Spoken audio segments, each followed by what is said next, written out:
Saya sekarang tidak terutama sekali berbicara sebagai presiden mandataris, tidak sebagai presiden perdana menteri, tidak sebagai presiden panglima tertinggi.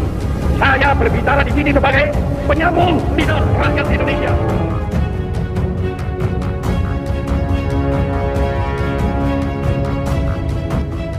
Lima itu ada banyak peristiwa di dalam itu. Ada G30S, ada pembunuhan massa yang terjadi sesudah G30S, ada penahanan massal terhadap Tapol yang dengan jangka panjang ya, sampai tahun akhir 79.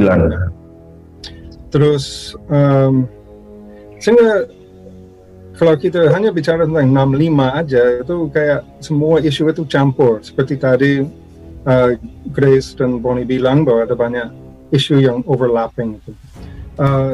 Buku saya pertama atau buku sebelumnya itu dari pembunuhan massal itu hanya tentang G30S. Ya. Saya kira kita harus lihat G30S sebagai satu peristiwa saja, satu peristiwa tersendiri.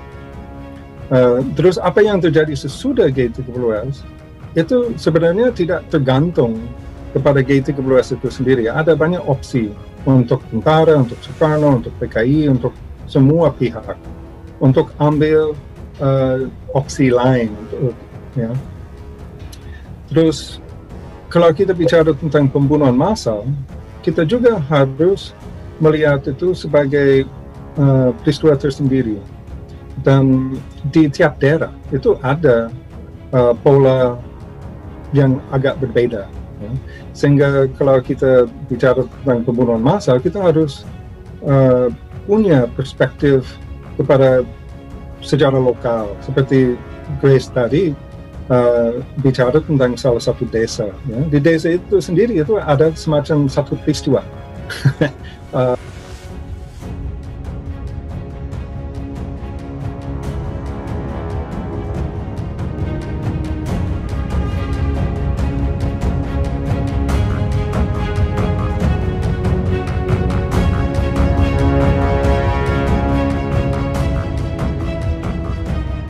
Sejarah yang dikubur.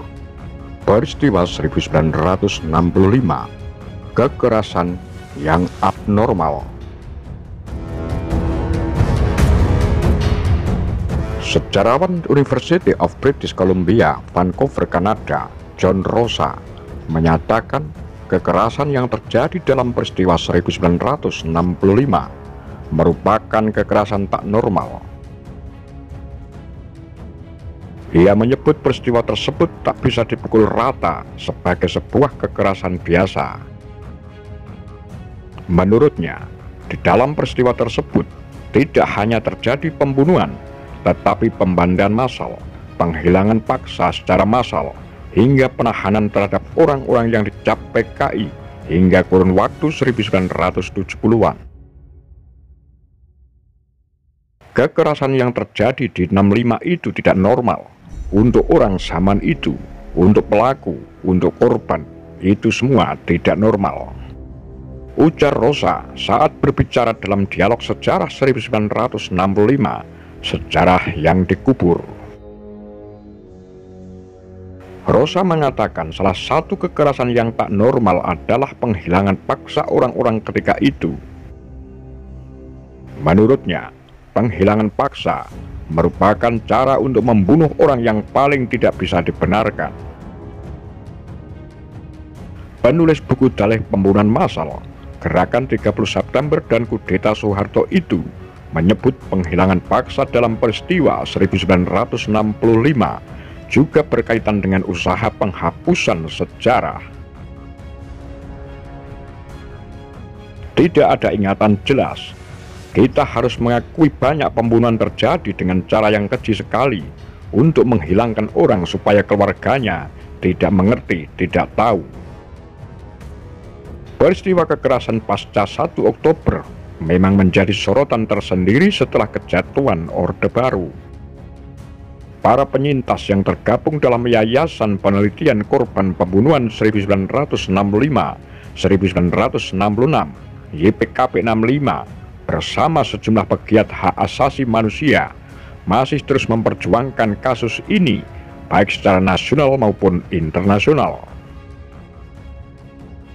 Pada Juli 2012, Komnas HAM merilis hasil penyelidikan Pro Justisia soal peristiwa kekerasan terhadap mereka yang diduga sebagai anggota atau simpatisan PKI setelah peristiwa 1965-1966.